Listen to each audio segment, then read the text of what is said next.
Hello friends, welcome to my channel. இன்றைக்கி நம்ம பார்க்க போகிறது பன்னீர் பட்டர் மசாலா எப்படி செய்கிறதுன்னு பார்க்க போகிறோம். வீடியோக்குள்ளே போகிறதுக்கு முன்னாடி இந்த ஆப்பை பற்றி நீங்கள் தெரிஞ்சுக்கோங்க. This video sponsored by Paymode mobile app. இதோட லிங்க் கீழே டிஸ்கிரிப்ஷனில் கொடுத்துருக்கேன், பார்த்து செக் பண்ணிக்கோங்க. இப்போது இந்த பன்னீரில் நம்ம 1/4 டீஸ்பூன் மஞ்சள் தூள், 1/2 டீஸ்பூன் மிளகாய் தூள், 1/2 டீஸ்பூன் உப்பு இது எல்லாத்தையும் போட்டு ஒன்றா குலுக்கி எடுத்துடலாம். இது ஒரு 15 மினிட்ஸ் ஊறட்டும். இப்போ ஒரு தவாவில் நம்ம சுற்றி எண்ணெய் ஊற்றிக்கிட்டு அந்த பன்னீரை நம்ம ஒன்று ஒன்றா போட்டுடலாம். தனித்தனியாக இருக்கணும். இந்த பன்னீர் ரொம்ப நேரம் வெந்துடக்கூடாது. இது ஒரு 10 நிமிஷம் இருந்தால் போதும். மீடியம் ஃப்ளேமில் இருக்கணும். அப்போ தான் பன்னீர் தீயாமல் இருக்கும். தீஞ்சிட்டா நல்லா இருக்காது. இப்போ அடுத்து ஒரு கடாயில் எண்ணெய் ஊற்றிக்கலாம். இதில் நம்ம பொடியாக நறுக்கி வச்சுருக்க 2 பெரிய வெங்காயம் இதில் சேர்த்துக்கலாம். வெங்காயம் நல்லா வணங்கிறதுக்காக கல் உப்பு கொஞ்சமாக சேர்த்துக்கிறேன். ஏன்னா நம்ம பன்னீர்லேயும் கொஞ்சமாக தூள் உப்பு ஆட் பண்ணியிருக்கோம். அதனால் நீங்கள் இதில் கொஞ்சமாக ஆட் பண்ணிக்கோங்க. பத்தலைன்னா அப்புறமா நீங்கள் போட்டுக்கலாம். இப்போது வெங்காயம் நல்லா பொன்னிறமாக வணங்கிருச்சு பாருங்கள். இப்போ இதில் நம்ம 1/2 டீஸ்பூன் இஞ்சி பூண்டு விழுது சேர்த்துக்கலாம். இதுக்கு இஞ்சி பூண்டு கம்மியாக இருந்தால் போதும். நிறையா இருந்துட்டால் அதோட ஸ்மெல்லே இருக்கும். அதனால் ஒரு 1/2 டீஸ்பூன் மட்டும் இருந்தால் போதும். இஞ்சி பூண்டு நல்லா வணங்கினதுக்கு அப்புறமா அதோட பச்சை வாசம் போனதும் தக்காளி நம்ம ஆட் பண்ணிக்கலாம். இதுக்கு நாங்கள் 2 மீடியம் சைஸ் தக்காளி பொடியாக கட் பண்ணி சேர்த்துருக்கோம். இப்போது தக்காளி கூடவே நம்ம கொஞ்சமாக ஒரு 1/2 டீஸ்பூன் மஞ்சள் தூள் ஆட் பண்ணிக்கலாம்.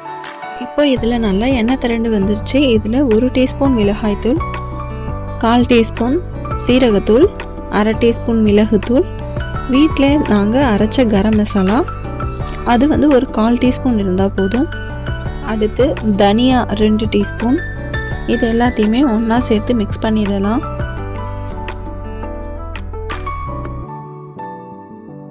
இப்போ பாருங்கள், இதில் நல்லாவே எண்ணெய் திரண்டு வந்திருக்கு.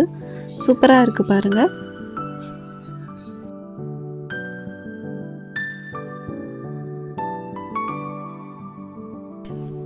இப்போ இது கூட 2 கப் தண்ணி இதில் நான் ஆட் பண்ணியிருக்கேன். இது எல்லாத்தையும் மறுபடியும் ஒன்றா மிக்ஸ் பண்ணிடலாம். இப்போது கிரேவி நல்லா கொதிச்சிடுச்சு பாருங்கள்.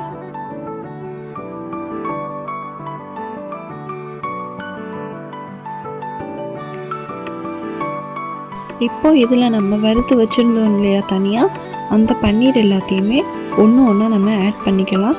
மொத்தமாக கொட்டிடாதீங்க, தனித்தனியாக ஒன்று ஒன்றா போடுங்க. இதில் பாருங்கள், இந்த மாதிரி தனித்தனியாக இருக்கணும். இது எல்லாத்தையுமே நம்ம ஒன்றா மிக்ஸ் பண்ணிடலாம்.